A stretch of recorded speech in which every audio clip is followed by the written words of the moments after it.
business. A further substantive question. Mr. Speaker, the Government is delivering an unprecedented package of support, injecting billions into the welfare system.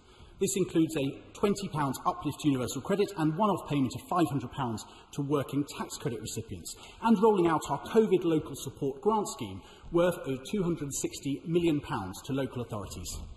Right, let's go to Michael Fabricant. Michael. Thank you very much, Mr. Speaker.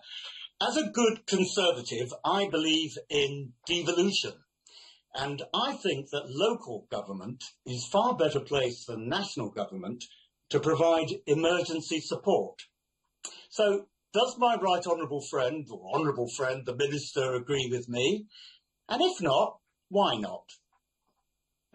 Well, I thank Modern Fred for his question. I do agree with him that the government doesn't always know best. And actually, very often local authorities are best placed to decide how to allocate local funding to meet local needs. And that's why we moved quickly to implement innovative schemes during the pandemic, including the COVID Winter Grant Scheme and Local Welfare Assistance Scheme. And I have to say, in his own constituency, Staffordshire County Council have spent the £3 million it was awarded on some really innovative projects, including oil heaters, warmth packs and, of course, food to support vulnerable families during the school holidays, meeting our objectives of ensuring that vulnerable families would stay warm and well-fed over the winter.